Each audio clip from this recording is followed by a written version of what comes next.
Ang yabang mo ano? Ano bang pinagmamalaki mo? Porket ikaw lang may hawak ng payroll, aasa ka na rin na tagapagmana ka? Ano, may makukuha ka rin bang shares kung magpapakatotoo ka? Aampunin ka ba ng boss? Ipakakasal ka ba sa anak ng CEO, ha? Kung umasta ka dyan, akala mo rin kung sino ka? Hindi ako mayabang.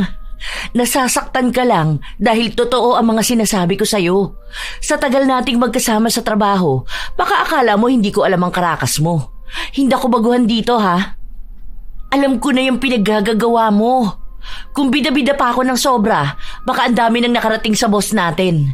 Gusto mo bang malaman niya na sobra-sobra ang budget niyo para sa office supplies? Na nag-uuwi ka ng ink, ng bond paper? Akala mo ba yun lang ang alam ko? Kung makapagpa-reimburse kayo sa akin, parang pati resibo ng gasol nyo sa bahay gusto nyo pang ipasagot sa kumpanya. Sinong ninyo? Kayo ng tita mo. Sino kaya rito yung lumalandi sa anak ng boss kahit na mukha ka ng tita nun? Minsan, sa buhay ng empleyado, hindi maiiwasan ang mga katrabaho na daig pang tagapagmana ng kumpanya kung umasta. Ganon si Jen. Dahil 10 taon na siya sa kanyang posisyon, naging mayabang siya at kung umasta ay daig pang siya ang nagpapasahod sa mga empleyado. Hanggang sa makilala niya ang isang taong puputol ng sungay niya. Magagawa pa nga kaya niyang matakasan ang ganti ng itim na kapangyarihan. Kunin ko yung isang OJT. Tambak ako ngayon ng trabaho Aasikasuhin ko pa ang payroll. Be, halika rito. Ano nga ulit ang pangalan mo? Dino po. Dito ka na lang muna sa akin, ha? Bitawan mo na yan. Ako na magsasabi kay Jen. Pero sabi niya po kailangan ko na itong matapos bago mag-break time. Hayaan mo siya. Akong bahala magsabi sa kanya. Kaya naman na niya yan mag-isa. Kakaunti nga lang yung trabaho niya. Dito ka. Madali lang naman tong gagawin mo. Copy-paste lang naman to. Magpe-payroll pa kasi ako Ilang sandali lang matapos na makalipat ng pwesto si Dino, dumating naman galing sa pantry si Jen. Isa si Jen sa pinakamatagal na empleyado sa kumpanya. Higit 10 taon na siya roon, habang ang ilan niya mga kasabayan ay matagal nang umalis. Sumunod na pinakamatagal ay si Bernadette, na halos 7 taon na sa kumpanya. Silang dalawa ang hindi magkasundo sa trabaho. Dahil bukod sa magkaiba sila ng ugali, magkaiba rin sila ng pananaw pagdating sa trabaho. Bakit iniwan tong pinapagawa ko? Di ba ang sabi ko tapusin na to bago pa mag-break time? Pinapunta po kasi ako rito ni Ma'am na isa, yung sa gumagawa po ng payroll. Si Bernadette? Hayaan mo siya dyan sa trabaho niya. Dito ko sa pinagagawa ko. Sa susunod, kung anong iuutos ko sa'yo, yun lang ang gagawin mo, ha? Kahit na palipatin ka ng department o may ipapagawa silang iba, huwag mo susundin. Ang inuutos ko lang ang susundin mo. Narinig ni Bernadette ang mga salita na yon. Sakto kasi nakalalabas niya lang din sa opisina ng kanyang amo. Anong sinasabi mo na huwag kaming susundin? OJT yan dito. Pwede siya kung saan siya ilalagay. Hindi mo yan pag-aari. Hindi yun pumasok dito para maging alalay mo lang. Ano ka, sinuswerte? Ha? Lahat ng OJT na pumapasok sa company natin, gusto mo maging loyal sa'yo? Aba, ayos ka. Boss ka ba nila? Ha? Ikaw, boss ka rin ba nila? Bakit kinuha mo kahit alam mo naman na may pinagagawa pa, ha? Kaya mo naman kasing gawin yan. Bakit kailangan mo pa ng tulong? Trabaho mo yan Iisa na nga lang ang ginagawa mo, hindi mo pa ba matatapos? Sa akin, tambak ako. Ang dami kong kailangan i-encode tapos inaasikaso ko pa ang payroll. Mamaya kapag late ako nakagawa, anong gagawin mo, ha? Ngangawa ka ng ngangawa na ang tagal ng sahod, di ba? Trabaho mo rin naman yan, di ba? May OJT man o wala, kaya mo dapat gawin yan. Ang simple na nga lang yan hindi mo pa rin matapos. Kung makapagsalita ka sa akin, ha? Ang sabihin mo, naiinggit ka kasi sa akin. Kaya sa halip na akong makatanggap ng tulong, ang gusto mo, ikaw ang makakuha. Para nga naman, hayahay ka lang dyan, di ba? Sasahod ka ng buo habang yung trabaho mo, kalahati lang. Ay, wow! Sino kaya sa atin ang gustong sumahod ng buo habang pakape-kape sa pantry? Aba, alam naman nating lahat na hindi ako yon, no? Huwag ka nga dyan, pabida. Dito ka, hoy. May pinapatapos ako sa'yo. Di ba? Itong atupagin mo. Okay, sige. Pero wag mo ako sisisihin ha kapag late kang makakasahod, okay? Huli kong gagawin ng sayo para yung oras na gagamitin ko, ipapang-encode ko na lang. Sige be, pumunta ka na dun. Hindi na. Bilisan mo na lang dyan. Bukas dito ka sa akin ha. May ipagagawa ako. Dyan ka na lang muna sa pabida na yan. Inis na inis si Jen dahil pakiramdam niya ay nalamangan na naman siya ng katrabaho niya. Ang ilan naman na nakarinig ay natawa na lang. Si Bernadette lang kasi ang may kakayahan na gawin yon kay Jen. Halos lahat kasi sila ay natatakot. Kapag nainis pa naman sa kanila ang katrabaho nila na yon, tiyak ay pag-iinitan sila. Hanggang sa makaabot na sa pinakamataas at sa huli sila lang ang dehado. Dahil ang mas matagal pa rin sa kumpanya ang kakampihan. Habang abala si Bernadette sa ginagawa niya, nagtanong naman ang binata sa kanya. Ma'am, ganun po ba talaga yun? Malagi ba kayong nag-aaway niyan? Naku oo, gusto kasi niyan, ituturing namin siyang boss. Siguro yung iba nasisindak niya pero ako, naku, never mangyayari yun no. Pinalaki akong palaban. Gagalangin ang gumagalang, babastusin ang nambabastos. Kaya hindi yan makapalag kapag ako. Subukan niya magsumbong sa boss namin. Ipaglalabang ko talaga karapatan ko. Kahit magsabunutan pa kami after work, papatulan ko talaga yan. Hindi ko po akalain na may mga ganyan pala talaga sa trabaho. Akala ko parang joke lang yun na nababasa ko sa Facebook. Siguro sa kahit na anong trabaho naman, meron talagang feeling tagapagmana. First job ko rin to, kaya hindi pa ako nakakakilala ng ibang katulad ni Jen. Mayabang yan, kasi yung manager dito ang backer niyan. Ang sabi, yun daw ang nagpasok sa kanya noon. 20 years na dito yung manager na yun. Hindi ko alam kung tita niya ba yun o kaano-ano niya ba. Tapos 10 years na si Jen. Ako naman, 7 years na. Hindi ko natanda. Pero nung bago rin ako, pinag-iinitan na ako niyan. Inuutusan ako bumili ng kape nila. Isang beses umalma ako. Hindi naman nakapalag. Matapang lang yan dahil may kumakampi sa kanya. Kaya ikaw, kapag magtatrabaho ka na, huwag kang papayag na may mga api rin sa'yo. Tandaan mo, pare-pareho lang kayong alipin ng salapi. Kung hindi mo siya boss, wala siyang karapatan na dagdagan ng trabaho mo. Kung ano ang trabaho na pinasok mo, yun lang ang gagawin mo. Uso pa naman yung mga mayayabang na katrabaho, lalo na kapag baguhan ka, tapos sila matagal na. Aba, naku, hindi pwede yung ganun. Sana maging kasing tapang nyo rin ako. Hindi ako sanay sumagot Kung anong sasabihin sa akin, yun ang gagawin ko. Nabibilib nga po ako sa inyo kasi wala kayong takot. Wala talaga. Kung ako kakalabanin niya, kaya kong kontrolin na magiging sahod niya. Palagi pa naman niyang late pumasok, tapos minsan early out. Tapos talaga siya kapag ako ang nagsumbong sa boss. What if ganun na lang ang gawin mo para manahimik na siya? Saka na lang kapag inis na talaga ako sa kanya. Sa ngayon, hahayaan ko muna siya. Panakot ko rin kasi sa kanya ang computation ng sahod niya. Oh, break time na pala. Uy, sige na, kumain ka na dun. Kayo po. Tara po, sabay na tayo. Hindi na, mamaya na lang ako. Kailangan ko matapos tong payroll bago mag 3 p.m. Sige na, pumunta ka na sa pantry. Okay na ako rito. Sinunod ng binata ang sinabi sa kanya ni Bernadette. Kasabay ni Dino ang iba pang empleyado. Ang iba may kanya-kanyang buhay. Ang iba may katawagan habang kumakain. Ang iba naman pinag-uusapan ang kanilang trabaho at nagbibilang na kung magkano ang sasahuri nila. Habang si Dino naman ay nakatahimik lang sa isang gilid habang kumakain. Ilang saglit pa, pumasok sa loob si Jen.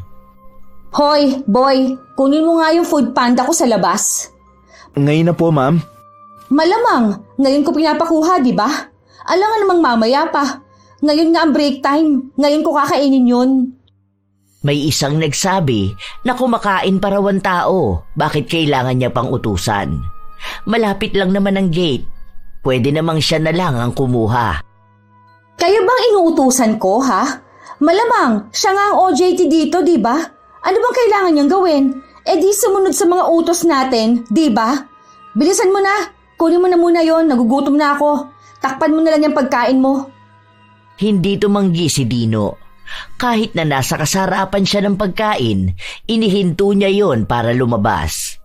Ilang lakad lang naman papunta sa gate, pero pagdating niya ron, wala naman ang rider. Ilang minuto pa siyang naghintay.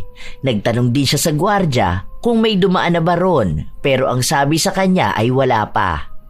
Bumalik siya sa loob ng opisina para sabihin yon kay Jen. Ang tagal ko na po dun sa labas, wala naman po. Hanapin mo! Ano ba naman yan? Huwag kang tatanga-tanga.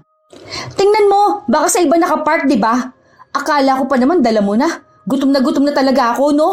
Anong oras na, oh? Matatapos na ang break time. Sige po, check ko na lang dun. Pagbalik ni Dino, wala talagang naghihintay. Naglakad na siya papunta sa gilid pero wala siyang makita. Hanggang sa dumating ang isang rider. Kay Jen po, sir. Ibang pangalan ang sinabi ng rider. Tiningnan niya rin ang iba pang order at wala namang kapangalan ni Jen. Bumalik na naman si Dino sa loob. Hapo siya sa paghinga dahil nagmamadali siya. Ilang minuto na lang kasi ay matatapos na ang kanilang break time at hindi pa rin siya tapos kumain. Ma'am, ibang pangalan naman po yun eh. Ano po bang sabi ng rider? Nasaan daw po ba siya banda? Ano ba naman yan? Hindi mo kasi hanapin doon. Magtanong ka. Matuto ka maglakad-lakad para naman makita mo. Pabalik-balik ka rito, kanina pa ako nagugutom mo. Hanapin mo doon. Ayoko sa lahat yung ganyang katanga, ha? Pagod na ang binata pero wala pa rin siyang ibang nagawa kundi ang sumunod. Ang tagal na niya sa labas. Pati ang kabilang establishmento ay napuntahan na niya. Nagtanong siya sa mga nakikita niyang rider pero wala talaga. Hanggang sa natapos na ang oras ng kanilang break time, bumalik na siya sa opisina. Bakas ang pagod sa kanya at ang gutom. Maya-maya pa, lumapit siya kay Jen. May kinakain na ito. Ma'am, di ko po talaga nakita eh. Alam mo na ba na bawal ang overbreak? OJT ka palang lumalabag ka na sa rules.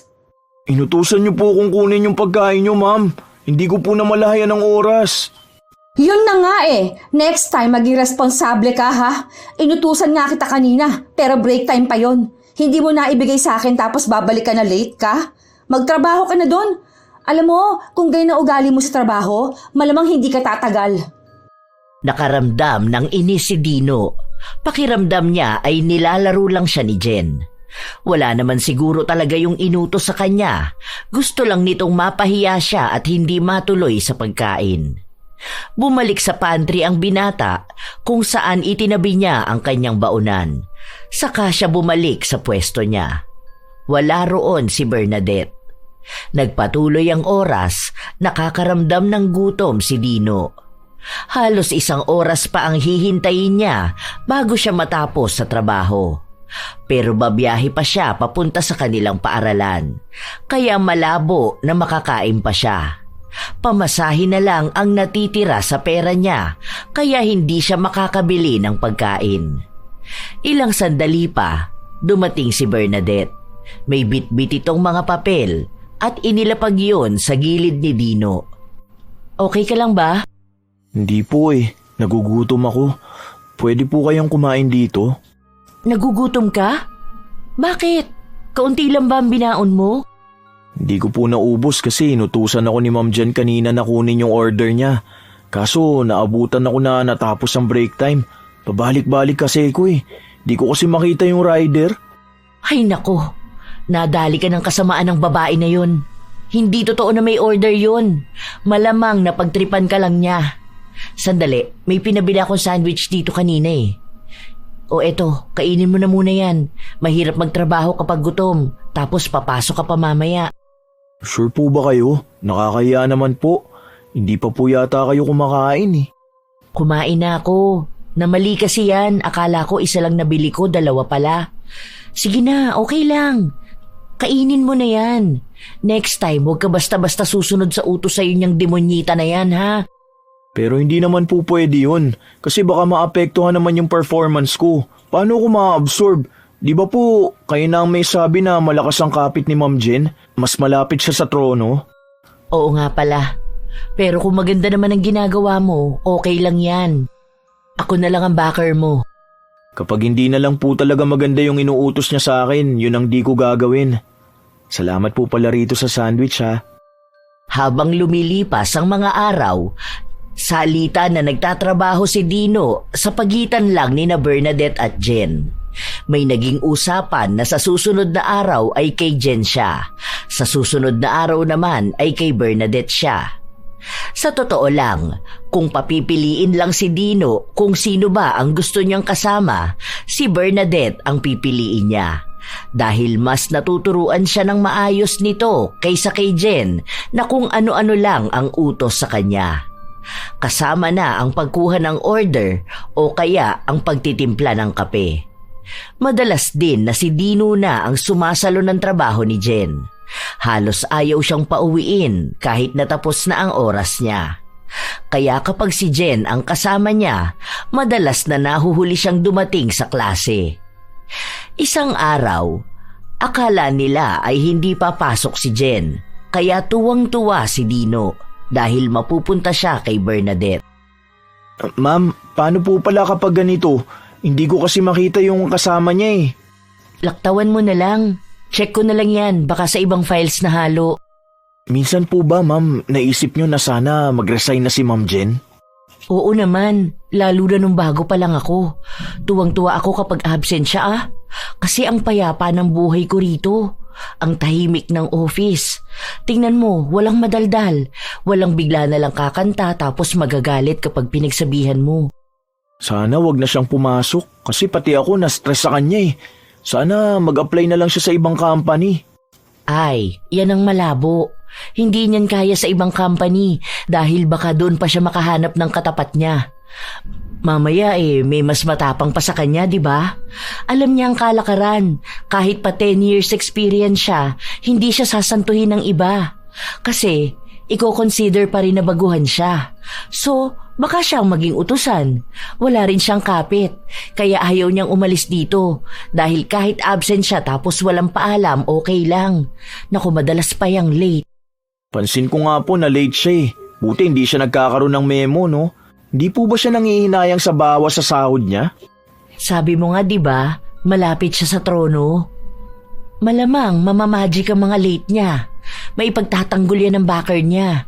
Pero kapag usapang sahod na, hindi naman ako papayag na hindi siya kakaltasan. Ano siya? Sinuswerte? Kahit gusto niyang ipaalis ang late niya, aba, hindi ako papayag, no? Habang nag-uusap ang dalawa, bigla namang dumating si Jen. Kalmado lang siya. Mabagal kumilos na para bang yun ang oras ng pasok niya. Half day ang ilalagay ko rito, ha? Anong half day? Ang lupit mo, ha? Bakit? Nasa rules natin yun, di ba? Halos 3 oras ka na kayang late. May ginawa ako. Utos naman yun ng manager. Anong ginawa mo? Kailangan ko yung ebidensya na utos nga yan at may kinalaman sa trabaho. Bigla ang training ba yan? Nasa ng certificate? Dahil kung sa personal nyo lang yan, hindi na sakop ng kumpanya. Susundin ko kung ano ang rules. Half day ka. Hindi ako half day. Bakit kailangan ko pang sabihin sa'yo kung anong ginawa ko, ha? May kinalaman yun sa trabaho. Hindi ko obligasyon na patunayan lahat ng bagay. Ayos ka pala. Papasok ka ng late tapos gusto mong hindi late ang ilalagay sa'yo? Ano ka ba rito? Baka akala mo anak ka ng boss para papasok ka kung kailan mo lang gusto. Ano naman sa'yo? Kung gusto mo, gumaya ka, di ba? Ikaw rin naman di ba? Late ka pumapasok tapos binabago mo na lang dyan? Malamang, hindi namin malalaman kung anong ginagawa mo dahil ikaw ang may hawak ng attendance. Malay ba namin kung naglalagay ka ng OT o kaya bayad ang day off mo? Huwag mo nga akong dinadamay dyan sa mga pinagagagawa mo. Kahit kanino mo itanong, maaga akong pumapasok. Kapag late ako, nagpapakatotoo ako. May makakita man o wala, inilalagay ko kung ano ang totoo. Ay, wow! Bayani ka pala ng kumpanya. Baka gusto mo rin magkaroon ng award sa December, ha? Patas lang ako sa lahat, hindi katulad mo. Basta, magkakaalaman talaga tayo kapag nilagay mo dyan na half day ako. Makakarating sa tita ko to. Aba, kahit magsumbong ka pa sa ninuno mo, kahit magsama-sama pa kayo ng buong angkan mo, wala akong pakialam sa inyo. Kung ano ang totoo mong pinasok, yun ang gagawin ko. Tauhan ka lang sa kumpanya, Jen. Tandaan mo, wala kang 50% share sa kumpanya. Matagal ka lang nagtatrabaho rito pero hindi ka ganun kahalaga. Basic lang yan trabaho mo. Kaya yan ng fresh graduate. Baka nga mas magagaling pa sila kaysa sayo eh. Baka akala mo irreplaceable ka. Baka akala mo kapag nawala ka, ikakabagsak ng kumpanya. Ang yabang mo no? Ano bang yung pinagmamalaki mo? Porket ikaw lang ang may hawak ng payroll, aasta ka na rin na tagapagmana? Ano, may makukuha ka rin bang shares kung magpapakatotoo ka? Aampunin ka ba ng boss? Ipakakasal ka ba sa anak ng CEO, ha? Kung umasta ka dyan, nakala mo rin kung sino ka eh. Hindi ako mayabang. Nasasaktan ka lang dahil totoo ang mga sinasabi ko sa'yo.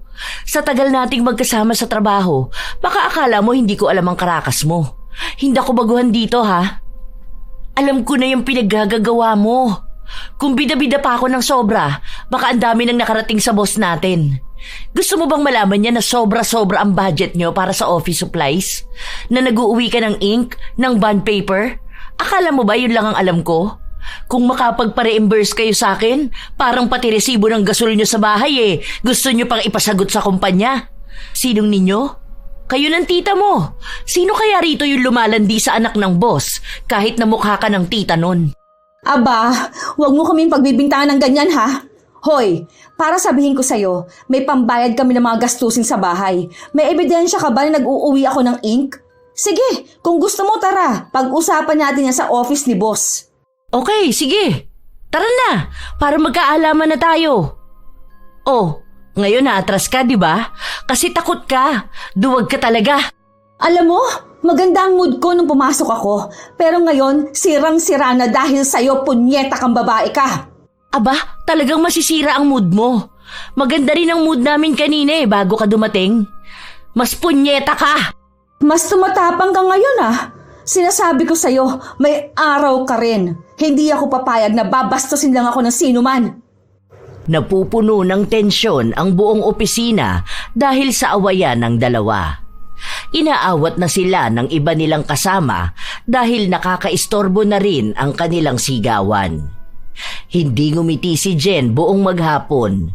Maingay rin ang pagtipa niya ng keyboard para ipadama sa lahat ang nararamdaman niyang inis. Wala namang pakialam sa kanya si Bernadette dahil kaya namang niyang magtrabaho kahit na maingay. Ilang araw na ang lumipas, ganun pa rin ang asta ni Jen. Hanggang sa dumating ang araw ng sahod. Ano to? Bakit ganito lang ang sinahod ko? Bakit? Ilang araw lang ba ang pinasok mo? Di ba may 2 kang absent, isang half day, tapos ilang late at undertime? Oh, kailan ako nag-undertime? Wala akong matandaan Sakto lahat ng oras ko. Ang bilis mo naman makalimot. Di ba, lumabas ka ng 3 p.m. noon, ang sabi mo bibili ka lang ng office supplies, tapos hindi ka na bumalik? Anong tingin mo dun? Hindi na ako nakabalik noon dahil traffic na. Nagsabi ako sa GC, di ba? Ayusin mo yan. Ha? Paano ka na traffic? Dyan lang ang mall, lalakarin lang. At yung pinadala mong picture, hindi naman dito yun. Wala ka rin namang dinala na supplies kinabukasan. Hindi ka rin nagpa-reimburse, di ba? Hindi pwede yan. Ayusin mong sahod ko. Pabida ka talaga kahit kailan. Akala mo naman sa sahod mo galing ang pinapasahod sa atin. Hindi ba nga ang sabi mo na empleyado lang tayong lahat? O, bakit kung umasta ka ngayon akala mo galing sa savings mo ang sahod? Concerned lang ako sa company at unfair yun sa amin. Nung nakaraan, di ba, may sakit si Joshua. Gusto niya mag-undertime pero ayaw mo dahil kesyo marami pang trabaho na kailangang asikasuhin. Kahit sobrang sama na ng pakiramdam niya, tinapos niya ang oras. Tapos ikaw, gusto mo na sahurin kung magkano ang buong sahod namin nang hindi naman pinapasok ang tamang oras. May nalalaman ka pa diyang unfair? Marami naman talagang trabaho nun, di ba? Hindi lang naman siya ang tambak nun lahat tayo. Isa pa, kasalanan ba namin kung may sakit siya? Sinabi ko ba na kasalanan nyo? O kasalanan mo? Ang sinasabi ko lang ang pagiging fair.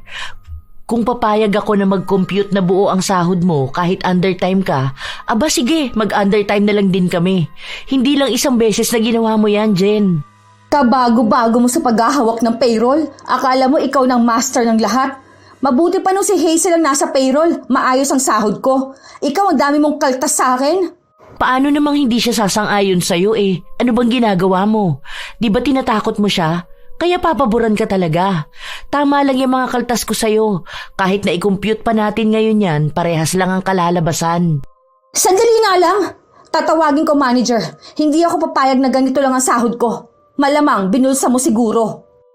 Ilang sandali lang na umalis si Jen, bumalik siya na kasama ang tiyahin niya na manager nila. Kinausap si Bernadette at sinabi na ang mga pag-uwi ng maaga ni Jen, lahat yon ay may kinalaman sa trabaho at alam daw ng boss. Pinagalitan pa nga siya nito at sinabi na gawin na lang niya kung ano ang utos sa kanya. Pagbigyan na lang daw niya si Jen dahil hindi naman malaking pera ang mawawala sa kumpanya. Barya lang naman daw yon kung tutuusin. Pasensya na po ma'am. Pero hindi ko po yun gagawin. Magiging unfair talaga yon para sa aming lahat. Hindi lang si Jen ang empleyado rito. Hindi po ba dapat pinapangaralan niyo siya na ayusin ang trabaho niya kaysa konsintihin ang mali niyang ginagawa? Kasi lahat kami rito nagbibigay ng oras sa trabaho. Takot kami malate tapos minsan thank you pa ang OT namin. Tapos gusto niyong pasahurin ng buo ang undertime? Sige po, kung alam ni boss, magre-request na lang ako sa kanya. Kung may approval nga niya, maghintay lang kayo at ibibigay ko yung kakulangan sa sahod. At bakit lalapit ka pa kay boss? Alam mo naman na busy yun. Dagdag ka pa sa iisipin niya. Dahil utos lang ni boss ang susundin ko pagdating sa pera. Hintayin niyo magkaroon ng bagong hahawak sa payroll. Baka siya masisindak niya. Si boss lang ang boss ko, kaya hindi ko pakikinggan ang sasabihin niyo. Gusto ko lang na pantay-pantay tayo. Kung ano ang pinasok mo, yun lang ang may record ako. Alam mo na sa sarili mo kung anong ginagawa mo sa trabaho mo. Magkaroon naman kayo ng integridad sa sarili nyo. Matapang na hinarap ni Bernadette ang masasakit na salitang sinasabi sa kanya ni Jen at ng manager. Kahit na ilang beses siyang pagsabihan na ayusin na lang ang sahod ni Jen, hindi niya ito sinunod. Dahil sa ginawa niya, sinabi sa kanya na makakarating sa boss ang katigasan ng ulo niya. Maghanap na raw siya ng bago niyang papasukang trabaho dahil sisiguraduhin ng manager na kapag balik ng boss ay masesesante na siya. Hindi natinag ang dalaga, mas pinili niya pa ring isipin na tama lang ang ginagawa niya. Narinig mo yon? Mag-ready ka na daw. Dahil nalalabi na lang ang oras mo bilang bida-bida. Ang simple na nga lang sana ng gagawin mo para magkano lang yun. Hindi yun magkano lang. Dahil yung halaga na yun, oras na rin namin. May pamilya rin kaming gustong uwian pero hindi namin mauwian ang oras na yun dahil ginugugol namin sa trabaho. Tapos ikaw, hawak mo ang oras mo? Mamanduhan mo pa kami? Sige, okay lang naman sa akin kung matatanggalan ako ng trabaho. Makakahanap pa naman ako ng iba dyan.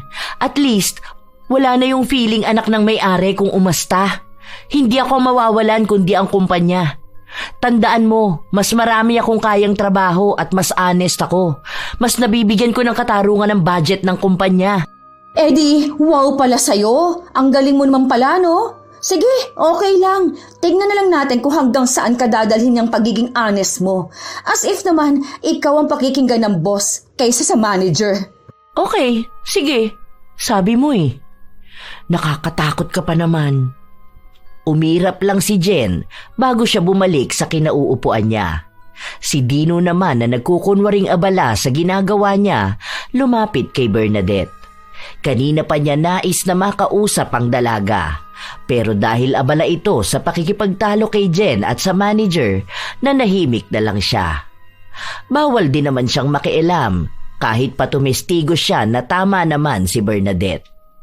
Di ka po ba natatakot sa kanila, ma'am? Paano po kung ipatawag ka nga tapos bigla ka mawalan ng work? Di po ba sabi mo sa akin nagpapaaral ka pa ng kapatid mo?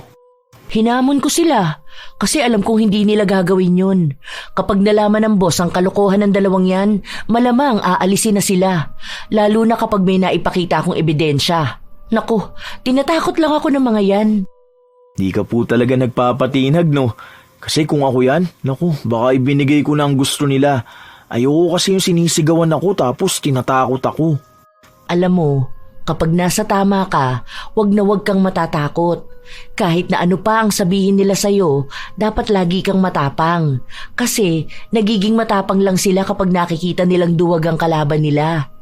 Tingnan mo, may nagawa ba sila? Wala naman, di ba? Kahit naingayan niya pa ang pagtatype sa keyboard niya, wala akong pakialam sa kanya. Totoo naman kasi na unfair yun. Sana maging kasing tapang niyo rin po ako. Ang hirap po pala ng ganitong trabaho.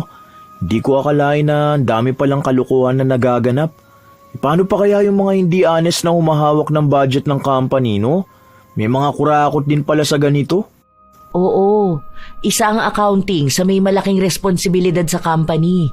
Kapag nagsimula ang kalokohan sa akin, malamang madali nang mamamanipula ang lahat. Pwede akong kumupit sa pera ng kumpanya, gawang ko lang ng fake reports. Dati nga meron pang ghost employee rito. Imagine, lagi pa kamong OT. Tapos malalaman namin, yung sahod ng mga yon napupunta sa mga magkakasabwat. Tinanggal na yung mga yon. Dapat nga kasama si Jen pero naipagtanggol ng manager. Oh, talaga po? May ganun po ba? Grabe naman na yung pagnanakaw sa company. Kawawa din naman yung boss. Mukhang mabait naman po ang boss dito ah. Sa totoo lang, mabait naman talaga si boss. Palagi lang siyang busy. Kaya ang pinagkakatiwalaan niya rito ay yung mga taong matatagal na. Dapat nga si Jen ang hahawak dito pero sa akin napunta kasi wala siyang alam. Literal na wala talagang ibang alam yan. Ayaw niya kasing matuto. Huy, hindi to panira Nagsasabi ako ng totoo. Ayaw niya kasi ng bagong kaalaman. Gusto niya, yan lang, madali lang ang gagawin. Nagagalit kasi yan kapag uutusan mo. Pansin ko nga po yun. Gusto ko pa naman sana dito sa company. Kaso natatakot naman ako. Malay mo, ikaw nahahawak nitong posisyon ko.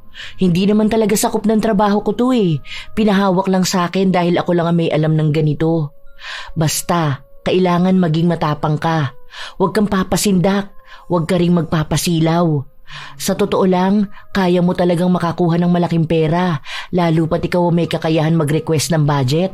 Naku, kung masamang tao ako, kukupitan ko talaga yan. Kaso ayoko. Ayoko sa lahat yung nanlalamang ako ng tao.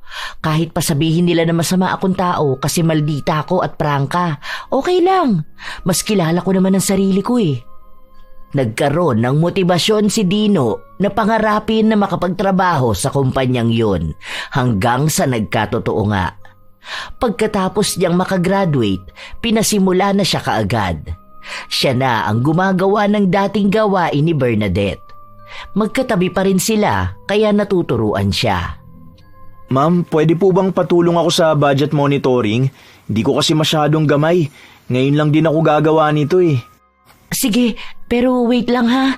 Ihing-ihi na talaga ako Babalikan kita, open mo na muna yung files. 3 yan ha. Nagmamadaling umalis si Bernadette, habang ang binata naman ay nakatutok lang sa kanyang laptop.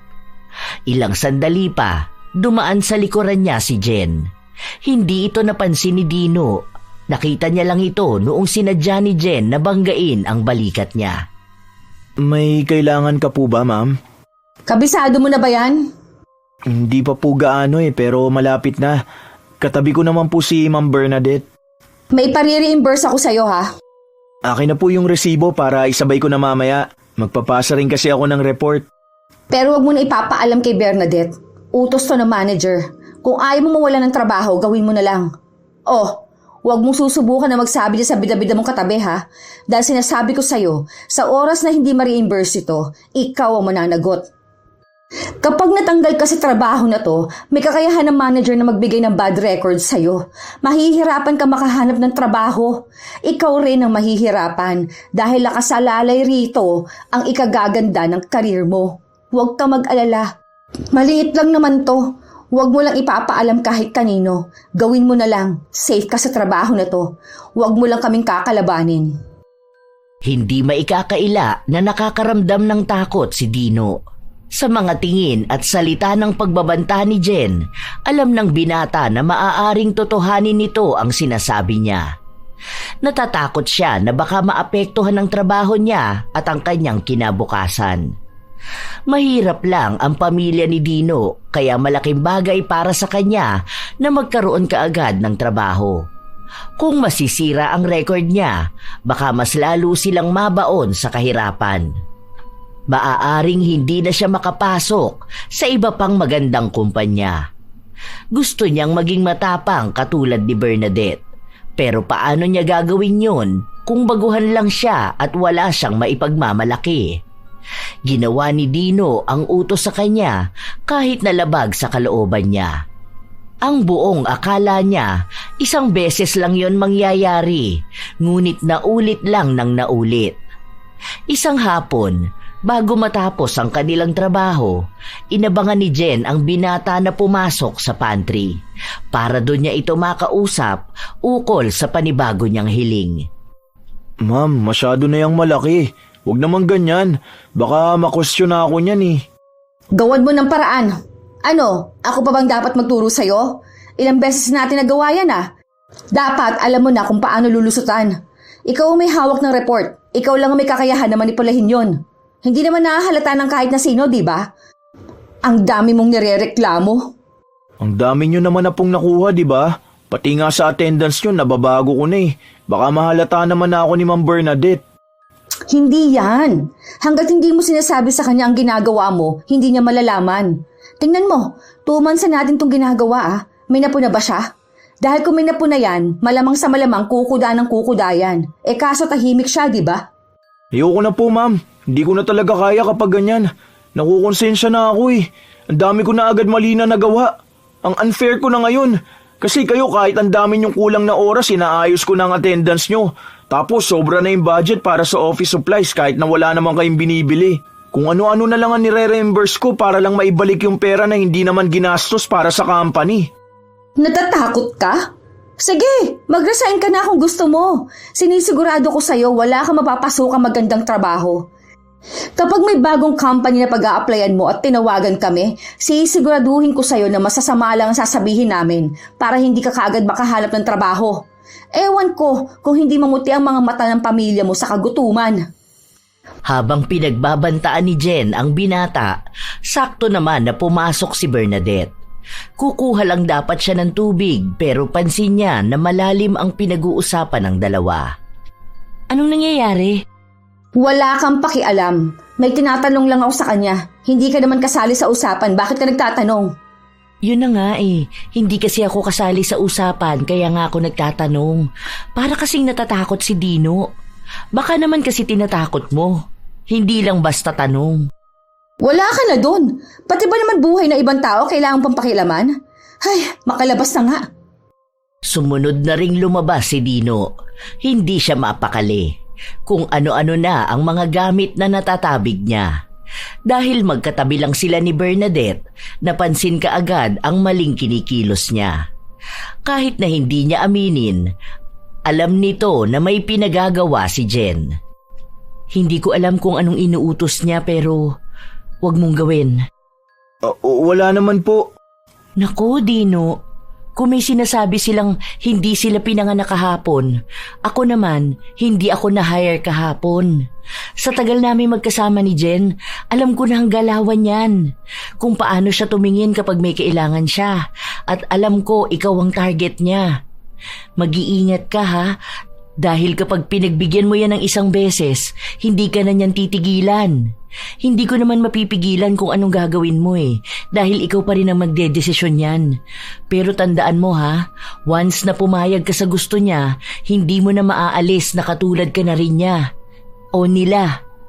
Ang maliit na bagay na hihingi niya, lalaki yun hanggang sa wala ka ng pagpipilian kundi sumunod dahil hawak ka na niya sa leeg.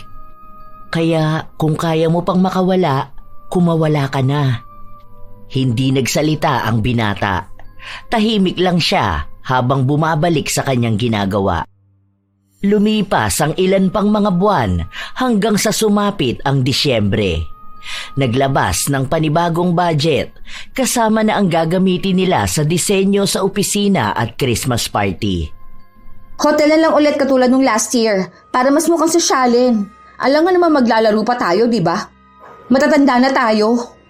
Akala ko ba dun sa sinasabi ni boss na yacht club? Di ba darating din yung mga anak ng boss? Kaya nga dapat sa hotel tayo. Ang cheap naman kung saang lugar lang tayo, di ba? Tapos ayoko na yung may palaro pa ha. Ang baduy nun, Tapos sa exchange gift, dapat may wishlist tayo. Kapag hindi nasunod ang wishlist, dapat magdagdag ng pera. Bayad na lang sa sama ng loob. Kailan pa nagkaroon ng ganyan? Wishlist lang naman yun.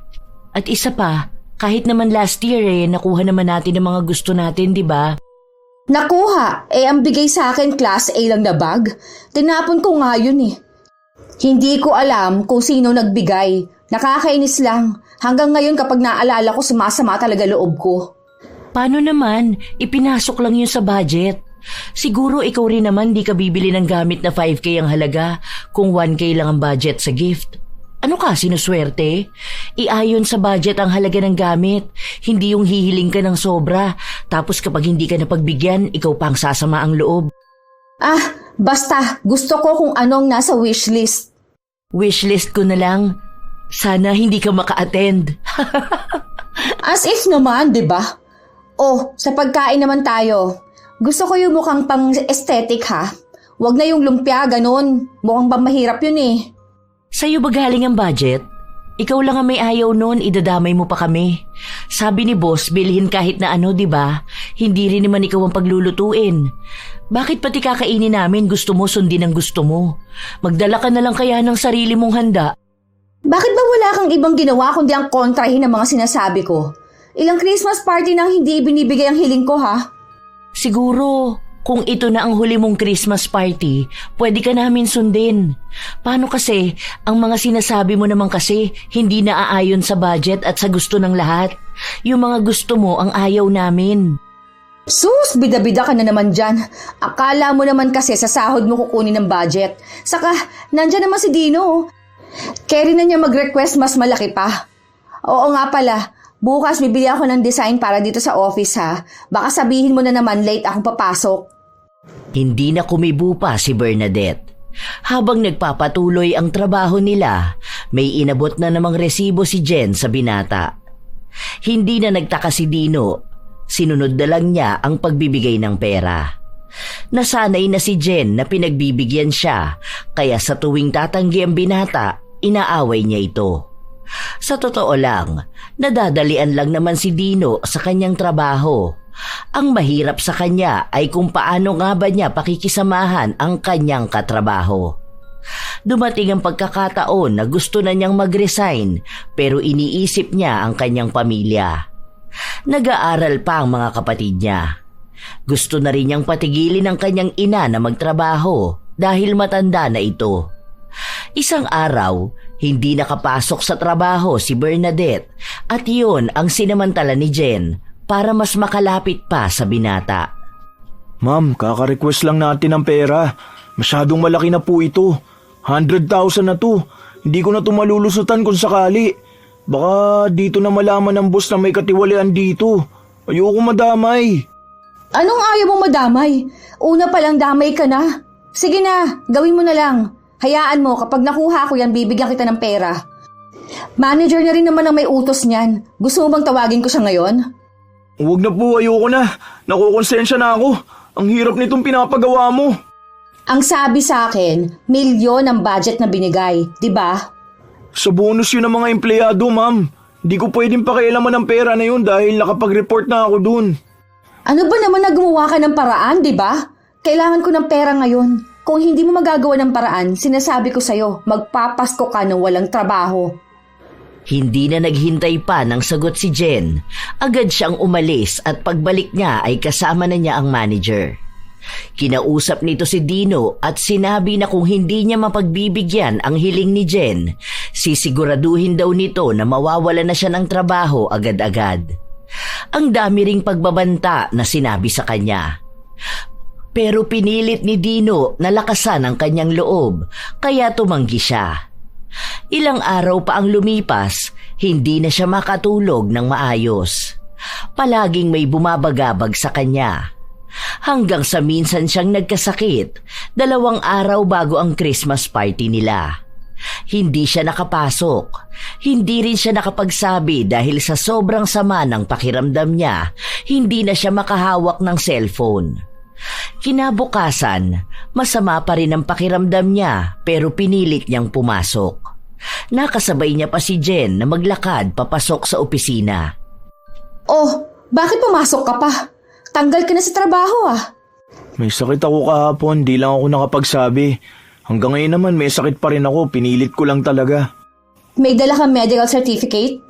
Hindi ako nakalabas kahapon dahil sobrang sama nga po ng pakiramdam ko. Makakakuha pa po ba ako kung makapag-inform lang na absent ako, hindi ko pa kaya? Hindi ka special sa company ha. Kabago-bago mo pa lang sumusuway ka na sa rules. Ewan ko kung hindi ka mabigyan ng warning or baka diretso termination ka na. Ikaw kasi kung sana sinusunod mo lang ang utos namin sa'yo, hindi ka sana mahihirapan mag-isip kung may trabaho ka pa pagpasok mo, 'di ba?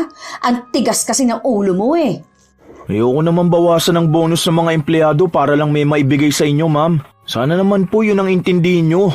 Pare-pareho lang po tayong tao. Lahat po tayo may pangangailangan sa buhay. Aba, matapang ka na talaga, no? Sige, tingnan natin kung hanggang saan ka dadalhin yung tapang mo. Halos 1 oras pa lang nakaupo si Dino, may natanggap na siyang sulat mula sa manager. Natulala siya matapos yung makita. Ano yan? Tingin nga. Oh, bakit may suspension letter ka? 3 days? Simula bukas? Christmas party bukas ah. Sandali nga lang, bakit bigla silang magbibigay ng ganito? Kahapon ka lang naman absent, diba? Dahil may sakit ka?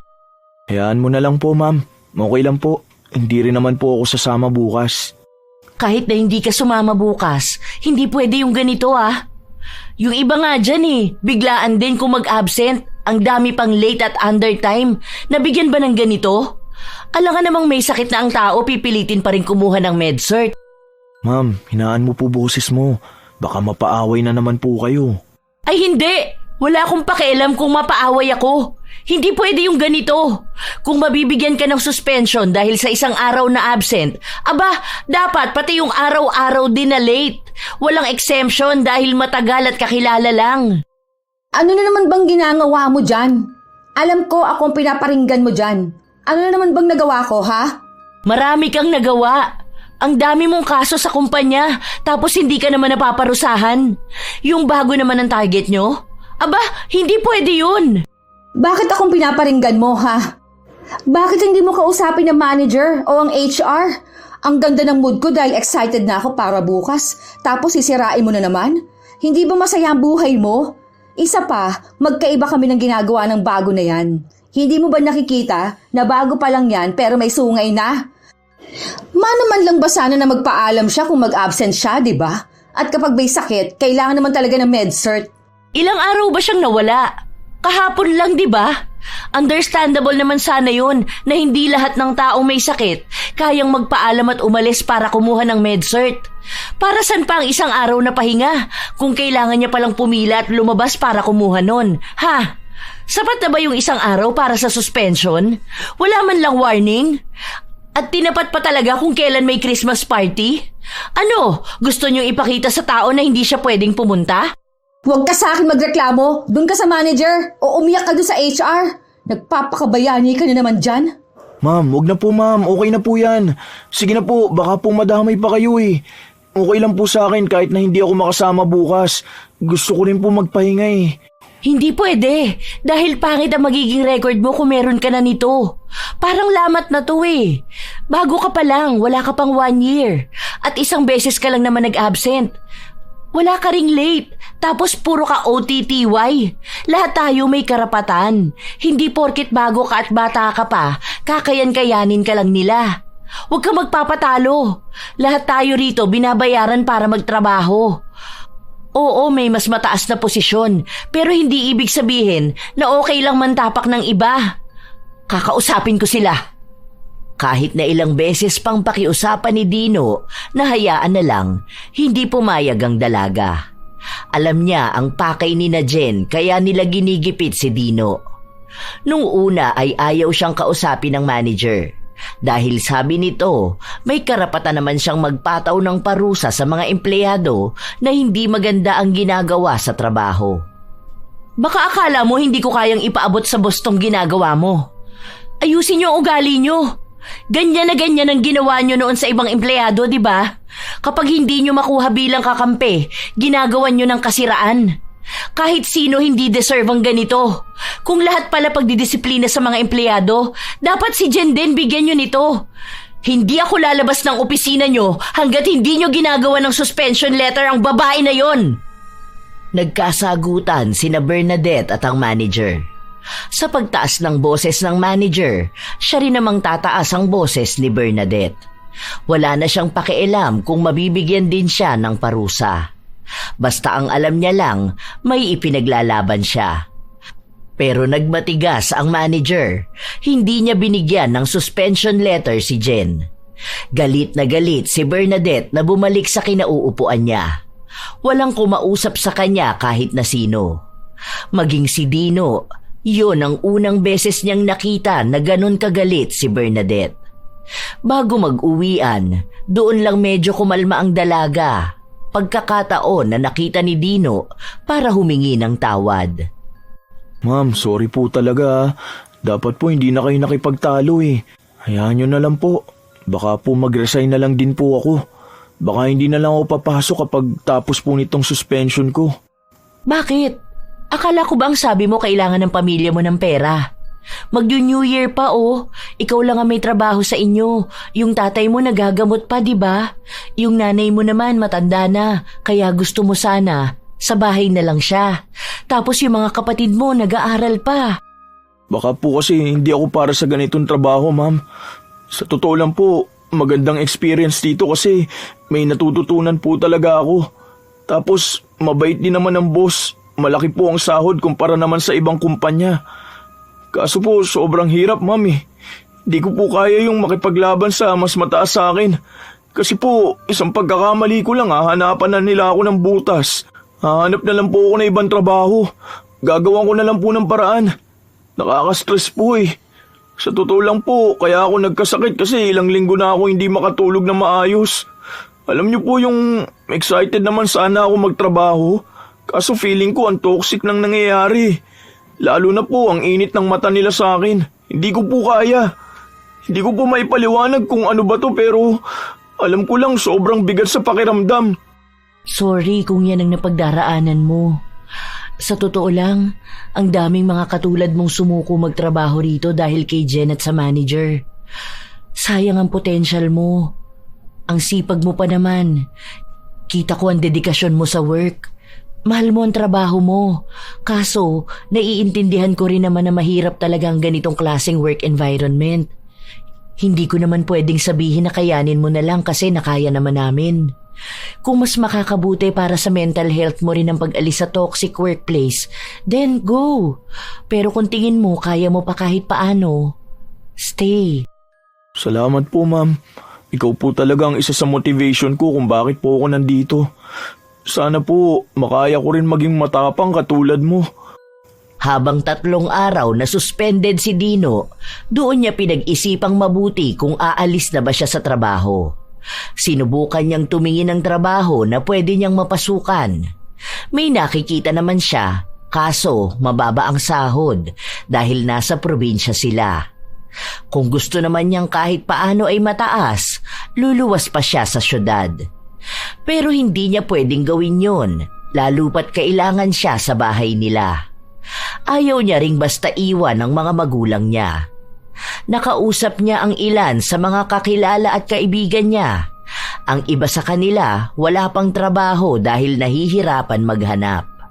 Sumabay naman na kailangan ng kapatid niya ng pera sa susunod na taon para sa pag-aaral nito. Ang ibig sabihin ay hindi pa rin siya aalis sa trabaho niya. Kailangan niyang isaalang-alang ang kanyang pamilya bago ang kanyang sarili. Kahit na hindi niya alam kung kakayanin niya pa bang pakisamahan si Jen, lalo na't napatunayan niya kung gaano nga ba ito kalakas sa nasa mataas na posisyon sa kumpanya. Natapos ang 3 araw na suspension ng binata. Bumalik siya sa trabaho, pero pakiramdam niya ay naninibago siya. Nahihiya na siyang makihalubilo sa lahat. Ang unang bumati sa kanya ay si Jen. Uy, ayos! Pumasok ka pa talaga? 3 days suspension lang naman po, ma'am. O ngayon, alam mo nang ibig sabihin nun. Siguro naman sa 3 araw na yon nakapag-isip ka na ng maayos, ano? Siguro naman, alam mo na kung paanong sumunod. Warning pa lang yan. Dahil sa susunod, mawawalan ka na ng trabaho. Masisiraan ka pa ng career. Kung ako kasi sa'yo, sunod ka na lang eh. Hindi mo rin naman pera mawawala. Pera naman ng kumpanya yon. Kaya huwag ka na magpakabayani, ha? Hindi kumibo ang binata. Nagtungo na siya sa pwesto niya. Wala roon si Bernadette pero alam niyang pumasok ito dahil naroon ang bag nito. Ilang sandali pa, dumating na rin si Bernadette. Oh, buti naman pumasok ka. Sabi ko na eh. Ito may dala ko para sa'yo. Wait lang, saang drawer ko ba nilagay? Ayun. Oh, para sa'yo. Ano po to, ma'am? Nakuha ko yan nung Christmas party. Lahat tayo may ganyan, tagi-isa. Ingatan mo yan ha, pinaglaban ko pa yan kay Jen dahil gusto niyang kunin kasi wala ka naman daw. 'Di ba, pati gift ng boss, sugapang kumuha kahit hindi kanya. Salamat po, mama. Naisip niyo pa ako. Sa'yo naman kasi talaga yan. O sige na, work na tayo. Marami pang kailangan isubmit na report bago magpasko para masaya ang Pasko natin. Hanggang sa nagpalit na ng taon, naroon pa rin si Dino. Nagpapatuloy siya sa kanyang trabaho. Pinipilit at ginigipit pa rin siya ni Jen at ng manager. Sinasabi sa kanya na mag-iingat siya dahil isang pagkakamali lang na magagawa niya, tiyak na mawawalan siya ng trabaho. Natatakot si Dino pero pinipilit niyang magpakatatag. Hanggang sa hindi na talaga niya kinaya. May mga pangungutya na rin kasi siyang nakukuha mula kay Jen. Hirap na siyang pumasok sa araw-araw dahil bukod sa kahirapan ng buhay na nilalabanan niya, sumasabay pa ang problema niya kina Jen. Ayaw niyang umalis sa trabaho, kaya isa na lang ang naisip niyang paraan. Lumapit siya sa kakilala niyang mangkukulam para pagawaan ng ritual ang manager at si Jen. Pero sinabi sa kanya na iisa lang muna ang pwede. Kaya ang inuna niya ay si Jen dahil ito ang madalas na manggulo sa kanya. Isang araw lang ang lumipas pagkatapos niyang magparitual, umepekto na kaagad ito. 3 araw hindi pumasok si Jen at ang paalam sa kanila ay natapilok ito at namamaga ang paa. Ang peaceful ng office talaga kapag wala si Ma'am Jen. Papasok pa kaya yun? Ewan ko sa babae na yun. Sana wag na. Hindi, biro lang. Ewan ko, wala naman akong balita sa kanya dahil hindi naman kami nag-uusap nun. Siguro kung matatagalan siya bago pumasok, baka matanggal na siya sa trabaho. 3 days na siyang wala yung trabaho niya natatambak na. Kaso, papayag naman ba yung manager na hindi na yun makakapasok? Yun na nga. Siguro, kukuha sila na pwedeng pumalit. Kinausap ako ng manager kanina. Gusto niyang wag kong ilagay na absent si Ma'am Jen. Gagawa niya po yata ng report na naka-work from home. Huwag mong susundin. Ang kapal ng mukha nila. Work from home. Pero si Jessie ang gumagawa ng report niya. Huwag ganun. Anong wino-work from home niya? Tatanga-tanga ba naman kasi siya maglakad eh. Ang hilig kasi magtakong. Ayun, nakarma na yata kaya natapilok. Hayaan mo sila. Unfair yun sa atin. Ikaw nga 1 araw lang may sakit pagpasok mo, suspension pa ang binigay sa'yo. Siya 3 days na gusto pang sumahod. Ang laki ng ambag niya sa kumpanya. Nang dumating ang araw ng sahod, nagalit si Jen matapos niyang makita na hindi bayad ang 3 araw niyang hindi ipinasok sa trabaho. Nagreklamo siya sa manager at ipinatawag si Dino. Pero iisa lang ang sagot ni Dino, hindi pwedeng sumahod ang hindi naman nagtatrabaho. Tumatapang ka na ngayon? May ipagmamalaki ka na ba ha? Tandaan mo, isang pagkakamali mo lang, pwede ka nang matanggal sa trabaho mo. Kaya kung gusto mo pang magstay, makinig ka sa inuutos sa'yo. Hindi naman ako mawawalan ng trabaho as long as ginagawa ko na maayos ang utos sa akin ni boss. Hindi kayo ang boss. Alam mo, bagay sa'yo na namamagayang paa mo eh. Nabubulok na yan katulad ng ugali mo. Nahawa ka na sa Bernadette na yon. Parehas kayong bastos. Sabi po sa akin ni Ma'am Bernadette, dapat ginagalang ang taong gumagalang, hindi nababase sa edad, estado o posisyon. Dahil ang taong gustong galangin, dapat marunong gumalang. Sige po, break time na kasi. Kakain na ako. Sa paglipas pa ng ilan pang mga linggo, lumala ang nangyari sa paa ni Jen. Nagkaroon yun ng bukol at lumaki. Dahil nahihirapan siyang maglakad, kinailangan pa niyang gumamit ng wheelchair. Naging malaki ang epekto noon sa kanyang trabaho at pang-araw-araw na buhay. Kinakausap na rin siya ng mga nakatataas at sinabi sa kanya na kung hindi na talaga niya kaya ay pwede naman na siyang umalis sa trabaho. Pero nagmamatigas siya. Ayaw niyang bumitaw sa kanyang posisyon. Isang araw, break time, habang ang lahat ay nasa pantry, biglang inutusan ni Jen si Dino na kunin ang order niya sa labas. Dahil kasi simula lang kumain ng binata, tumanggi siya. At talagang matigas na ang ulo mo? Kunin mo yon. Ma'am, siguro naman po nakakabastos po kung papalabasin niyo ako ng kumakain pa ako. Anong gusto mo? Magutom ako? Ma'am, hindi niyo po ako personal assistant. Hindi po ako utusan ha. Kung maayos po sana kayo nakikisuyo sa akin, baka po mapag-isipan ko pa na kunin. Pero kung makapag-utos kayo sa akin, daig niyo pa nanay ko eh. Hindi niyo po ako alipin ha, ipapaalala ko lang sana. Wala akong pakialam. Bilisan mo na, nagugutom na ako. Kanina ko pa gustong kumain eh. Buwisit to. Ang dami mo pang sinasabi dyan. Sino ka ba sa inaakala mo ha? Nagmamatigas at nagmamayabang ka dyan sa akin? Baka akala mo kasing tagal na kita rito.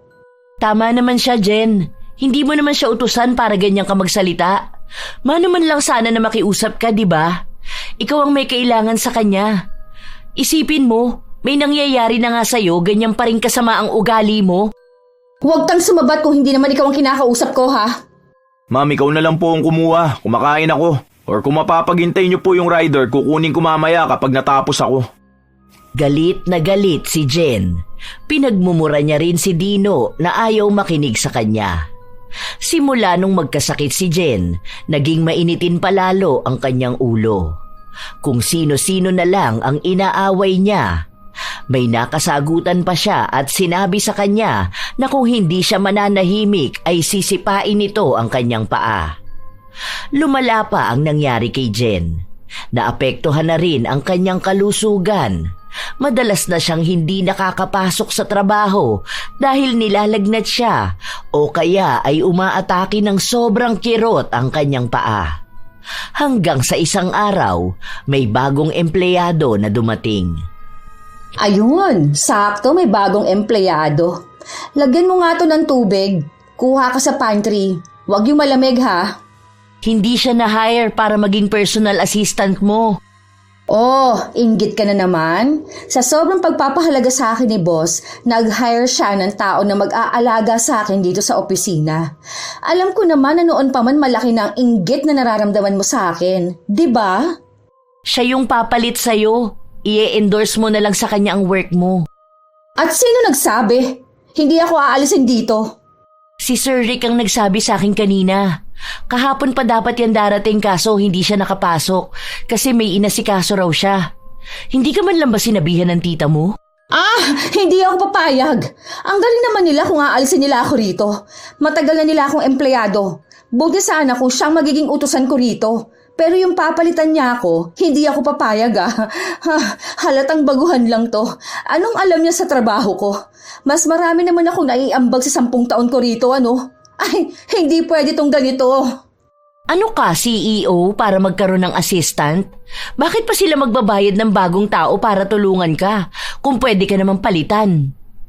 Hindi matanggap ni Jen ang mga naririnig niya. Inaway niya rin ang bagong empleyado at pinagsabihan ito na huwag pakialaman ang trabaho niya. Hindi tuloy mawari ng bago kung ano ang gagawin niya, kaya pinatawag na lang ni Bernadette ang manager para ito na ang magsabi kay Jen. Noong una, dinadaan pa sa masinsinang usapan si Jen. Pero nung galit na siya at isinumbat na niya lahat sa kanyang tiyahin, nagtalo sila. Hanggang sa sinabi nito na hindi na siya kayang ipaglaban pa. Malulugi raw ang kumpanya at ang dami ng nakarating na reklamo sa may-ari. Lalo pa kapag hindi nakakapasok si Jen at ibang empleyado ang gumagawa ng trabaho niya. Halos magwala si Jen sa loob ng opisina, ngunit wala pa rin siyang nagawa. Nagdesisyon na ang nasa itaas kaya hindi na yun kaya pang pigilan ng kanyang tiyahin. Hindi na siya kaya pang pagtakpan dahil nakikita na rin namang may sakit siya. Babalik ako sa kumpanya na to. Sinasabi ko sa inyong lahat. Kapag ako gumaling at nakabalik, ikaw na babae ka, yari ka sa akin. Inagawan mo pa ako ng posisyon. Buisit ka! Nakatahimik lang ang bago. Halatang nagulat siya sa inasta ni Jen. Wala naman siyang kasalanan. Ang alam niya lang ay nakapasa siya sa interview. Matapos nun ay sinabihan na siya na magsisimula na siya sa trabaho. Kinabukasan, nagpumilit pa rin si Jen na pumasok sa opisina. Pero hindi siya pinapasok ng gwardya. Wala na ang kanyang ID at opisyal na siyang tanggal sa trabaho. Sinabi sa kanya na kahit na maghapon pa siya sa opisina, hindi na siya pasasahurin pa. Hay, ano kaya nangyayari dyan kay Jen, ano? Minsan naaawa na ako sa kanya, kaso naman mas lalo siyang naging toxic. Pansin mo ba? Tingnan mo ang yabang niya. Ang hilig pang magwala dyan sa labas. Hindi man lang ba siya naaawa sa sarili niya? Tingnan mo, ang laki ng paa niya. Kung simpleng tapilok lang yan, dapat gagaling pa siya, no? Baka may sakit siya, di kaya? Baka karma na rin yan, ma'am. Kasi di ba sobrang yabang niya at ang dami niyang kasalanan sa mga tao. Hindi lang sa'yo, hindi lang sa akin, pati na rin dun sa iba na nasira ang mental health dahil sa kagagawan niya. Ginigipit niya kasi yung mga tao eh. Tapos may sakit na siyang ganyan, hindi pa siya nagpapakabait. Hindi nagbago ang ugali niya, di ba? Sa bagay, tama ka nga naman dyan. Ang dami kasi niyang kasalanan eh. Naalala ko noon may binuli yan bagong employee na kumunti ka na magpakamatay. Mabuti na lang naging okay na. Sobrang lala niyan talaga kahit noon pa. Mas lumala lang ngayon. Hindi niya matanggap na ganun lang din siya kayang palitan. Akala niya kasi panghabang buhay na siya sa kanyang trabaho. Hindi niya alam, lahat naman tayo kayang palitan. Lalo na ngayon, ang daming mga mas bata pa na may potensyal na mas maging magaling. Ang tatalino pa naman ng mga kabataan ngayon, ang bilis turuan. Kahit halos 1 buwan na ang nakalipas, simula nung nawalan ng trabaho si Jen, pabalik-balik siya sa kumpanya. Hindi para makiusap na magtrabaho, kundi ang mag-isa siyang magprotesta sa labas ng kumpanya. Palagi siyang nanggugulo. Minsan pa, may isang empleyado siyang binato. Kaya ang ginawa sa kanya ay pinadakip siya sa mga pulis. Yun na lang ang huling beses na nakita nila si Jen. Wala na rin ibang naging balita si Bernadette. Ang manager na kamag-anak ni Jen natanggal din sa trabaho matapos na malaman ang pinaggagawa niyang pamemeke sa trabaho niya at ang pakikipagrelasyon niya sa isang empleyado kahit na pareha silang may asawa. Inireklamo kasi ang manager ng asawa ng kabit niya. Dahil ayaw madamay ng kumpanya sa iskandalo, inalis siya sa trabaho. Sa paglipas ng ilan pang mga taon, sumapit na ang 10 taong anibersaryo ng pagtatrabaho ni Bernadette sa kanilang kumpanya. At dahil doon, tumaas na rin ang ranggo niya. Wow, nice one, madam! Congrats! Ikuha mo ako ng kape. Kunin mo ang order ko sa gate, nandun na ang Food Panda. Ano? Bakit ito lang ang sahod ko? Dapat bayad kahit 7 days ako absent. Naalala ko na naman yun. Hindi bagay sa'yo, Ma'am Bernadette. Kasi ikaw walatang mabait ka kahit na prangka ka magsalita. Nasa na kaya si Jen, ano? Hindi kasi kami friends nun sa Facebook eh. Nakablock kasi ako dun. Yung tita naman niya, naka-deactivate naman yata. Oh, chismosa ka, mama. Hindi, bigla ko lang naisip. Gumaling na kaya yun? Di ko rin po alam, pero narinig ko sila nag-uusap eh. Parang nakakulong yata yun si Ma'am Jen. Bukod pa dun sa nambato siya dito noon parang may iba pa siyang kaso. Estafa yata or parang scam sa investment, ganun. Di ko alam eh. Narinig ko lang kasi sabi nila buti na lang daw hindi sila napilit na mag-invest. Kundi iyak daw talaga sila. Hayaan mo na yun, ma'am. Ang mahalaga naman maayos na tong office, di ba? Wala nang anak ng boss. Kasi ako masaya ako sa ganito. Tignan mo, nakatagal din ako sa trabaho. Kaya wag na nating isipin yung mga nangyari dati. Kung may pinagdaraanan man sila ngayon, bunga na lang din yun ng pagkakamali at kasamaan ng ugali nila. Kahit na walang alam si Dino sa nangyayari kay Jen, alam niya na hanggang sa kasalukuyan nitong buhay, pinagdurusahan pa rin niya ang kulam na bigay sa kanya. Maaaring mas lalo pang lumala ang pamamaga sa kanyang paa. Dahil base sa mangkukulam, hindi naman yon nagamot. Dahil taon na rin ang inabot, maaaring hindi na rin yon maaagapan pa. Malamang ay araw-araw iniinda ni Jen ang sakit na yon. May panahon lang talaga na nakukonsensya ang binata sa kanyang ginawa, pero madalas ay naaalala niya na para bang siya na lang ang nagbigay ng hustisya sa mga taong inapi at siniraan ng pangarap ni Jen. Dahil alam niyang muntik na rin siyang maging biktima. Kung hindi siya lumaban, malamang ay magpapatuloy pa rin ang kasamaan nito. Sa pagkakataon na minsan, hindi naman nais ng isang tao na gumanti, ngunit wala na silang ibang pagpipilian kundi ang lumapit sa itim na kapangyarihan. Meron kasi talagang mga tao na katulad ni Jen. Klase ng tao na umaastang magaling sa lahat. Ginagawang basehan ang tagal sa trabaho at ang kapit sa mataas para lang makapanlamang at makatapak ng ibang tao. Walang pakialam kung makakasira din ba sila ng pangarap ng iba dahil ang mahalaga palagi ay ang kanilang pansariling interes. Tandaan palagi na sa trabaho, mas maganda pa ring maging makatarungan sa lahat. Huwag maging dahilan para mawala ng gana ang iba. Huwag maging lason sa kapwa na siyang unti-unting sisira ng kanilang pangarap. Dahil bawat tao na may trabaho, may pinaghuhugutan. Lahat ng sahod, may pinaglalaanan. Maging mabuting tao at lalong maging mabuting katrabaho. Mga apo, alam kong marami sa inyo ang may karanasan sa mga katrabaho na mayayabang at feeling tagapagmana ng kumpanya. Sa inyong karanasan, mga apo, paano nyo nagagawang harapin ang mga ganong klase ng katrabaho? Minsan na rin ba kayong naapi o kayo ang naging dahilan para may mahirapan na katrabaho? Ibahagi nyo naman ang inyong kwento at nais ko itong mabasa. Shout out sa ilan sa mga masusugid na tagapakinig ng mga istorya ni Lola Telang. Lorena Morate, Marisa Villanueva, Jayco, Vincent Florentino, Anha Rose Ayeras, A.D. Maco, Leonora Concesino, Mariel Tabuan, Mary Jenny Rilrea Batiduan, Josie Aniban, Flordecita Cabe, Jessica Rojas, Vivian Baterbonia, Cherry Mukbang ASMR, Jane Ruiz.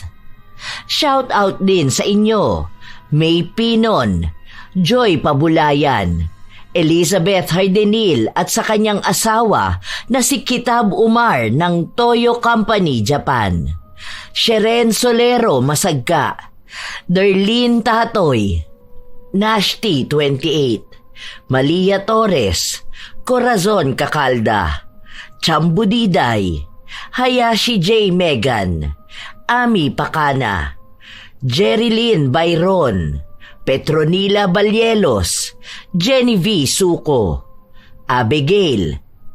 Salamat sa pakikinig nyo.